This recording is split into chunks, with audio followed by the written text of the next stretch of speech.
본 말씀을 통해서 실패율 저감이란 제목으로 하나님의 말씀을 증거하겠습니다. 일을 잘 이루는, 그래서 성공시킬 확률과 가능성을 높이는 것을 성공률이 높다라고 말을 하게 되면 일이 잘 되지 않고 실패할 가능성 쪽으로 나가는 것, 그것을 실패율이라고도 말할 수 있겠습니다. 일을 이루는 방법은 성공할 수 있는 그 가능성을 확대하는 것과 동시에 실패할 가능성을 줄여나가는 데 있습니다. 그러면 이러한 실패율을 감소시킬 수 있는 그러한 방편에는 무엇이 있겠는가? 오늘 본 말씀을 통해 살펴보시면 무엇보다도 탐심을 물리쳐야 됩니다.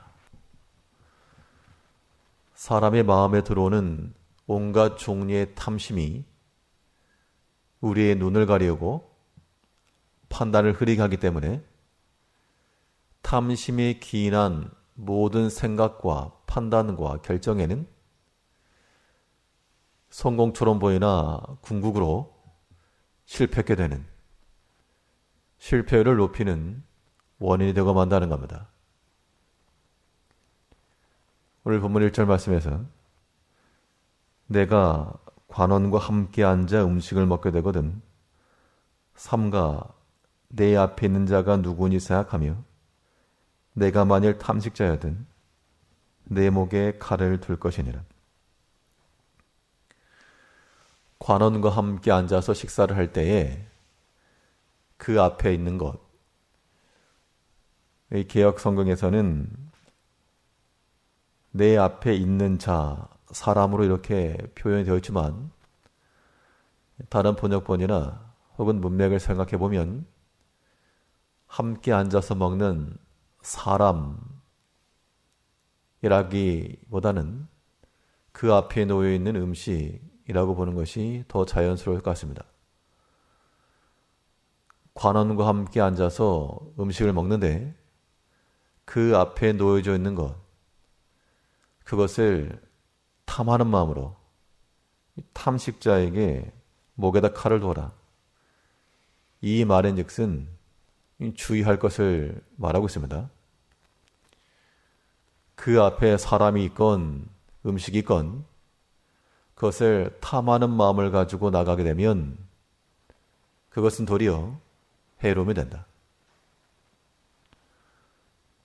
그 앞에 있는 자가 간사한 마음을 가지고 그 베푼 식물에 대해서 이미 저 음식을 먹고 싶다. 혹은 내가 저 관원이라고 하는 그 직함 혹은 직책 이런 걸 통해서 뭔가를 얻어야 되겠다. 그러한 숨겨진 탐심이 살아서 탐심이 작용하여 일하게 되면 거기는 반드시 미끄러지게 돼 있다.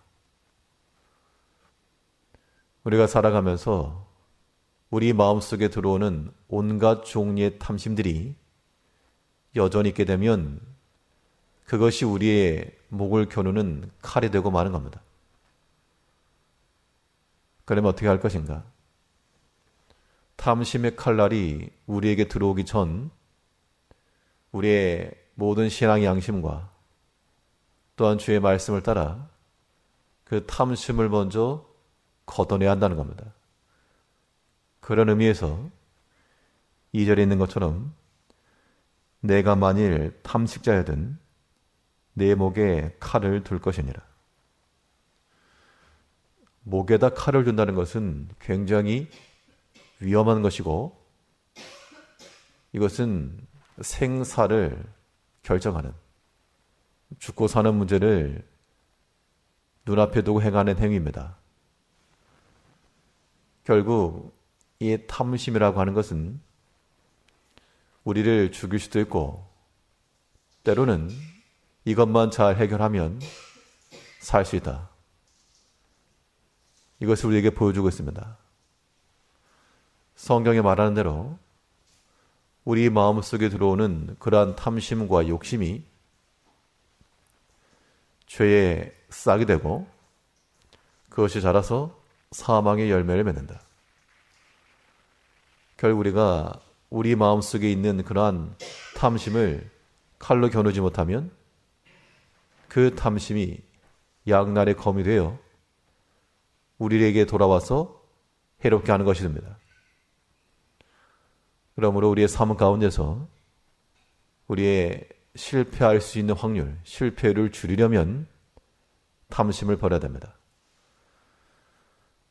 사람 마음속에 있는 원하는 마음, 그 자체가 문제가 아니라 사람마다 다 원하는 게 있고 바라는 게 있을 겁니다. 그런데 그 원하고 바라는 것이 과도한 욕심을 따라 행하는 것이면 우리 마음속에서 어떠한 열정이 일어나고 또한 그러한 뜨거운 마음이 일어나는 것과 탐심을 따라 행하는 것은 전혀 별개의 문제입니다. 마음의 뜨거움을 가지고 열정을 가지고 하는 것은 비록 나의 소유가 줄어들고 내 물질적 유익이 감소될지라도 즐거운 마음을 행하는 것이요. 탐심을 따라 행하는 것은 내게 유익할 것 같지 않으면 버리고 손해날 것 같으면 외면하는 겁니다. 우리에게 오는 탐심이라고 하는 것은 물질적인 탐심이 일어날 수가 있고 또한 사람 마음속에 정욕적인 탐심이 들어올 때도 있고 혹은 높아지고자 하는 마음, 온갖 종류의 탐심입니다. 삼가 탐심을 물리치지 아니하게 되면 그 탐심이 우리를 겨누는 칼날이 되고 이것을 하나 앞에서 묵상하여 주의 복되신 말씀으로써 우리의 모든 죄악된 것들, 욕심을 걷어내게 되면 우리의 영이 사는 겁니다. 우리 날마다 미혹을 받을지라도 주의 말씀을 따라 모든 탐심을 물리치고 지혜롭게 행할 수 있어야 될 겁니다. 또 이 실패를 줄이려면 탐심을 물리침과 동시에 탐심을 물리칠 수 있는 힘이 그럼 어디서 나올까? 욕심을 부리지 말아라. 그렇게 해서 욕심을 갖지 않는 게 아니고 그 탐심의 결말이 무엇인지를 명확히 볼 때 가능하다는 겁니다. 즉, 이러한 실패를 줄이려면 그 이면을 볼 줄 알아야 된다는 것인데요. 이 관원이 베푼 진찬이 나를 위한 것이라면 얼마든지 즐거운 마음으로 함께할 수 있으나 그러나 그 이면에 나를 넘어뜨리고 함정에 빠뜨기 위한 것이라는 것을 파악을 하게 되면 그것을 입에 대지 않을 겁니다. 즉 우리가 탐심을 물리치지 못하는 것은 그 이면에 있는 악한 생각과 계략을 파악하지 못하기 때문이라고 말할 수 있습니다. 2절 말씀 다시 보시면 내가 만일 탐식자여든 내 목에 칼을 둘 것이니라. 그 진찬을 탐하지 말라. 그것은 간사하게 베푼 식물이니라. 식물이라고 하는 것이 언제라도 우리 육체를 만족시킬 수 있고 또 입을 즐겁게 하는 것인데 또 이 식사의 교제를 통해서 관계도 맺어갈 수가 있고 좋은 것이긴 하나 그러나 그 이면에 간사하게 베푼 사람의 생각이 있는 이런 것이 있다 그러면 그것을 알면서도 덥석 물 이유가 없다는 겁니다. 우리가 탐심에 빠진 이유는 다 그럽니다.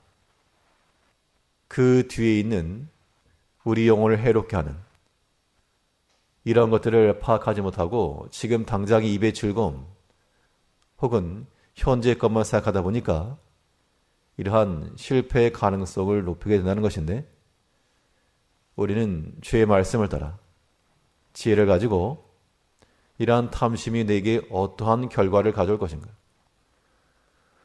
아무튼 욕심 가지고 있으면 먹어도 탈이 나는 겁니다. 그러한 탐심을 버리면 먹지 않고 취하지 않아도 그것이 오히려 다행인 경우가 더 많은 겁니다. 이제 우리 마음속에 어떠한 탐심이 들어오든 그 탐심을 다 물리치고 그렇지 않으면 그 탐심이 칼이 되어 우리 목을 겨눈다는 겁니다.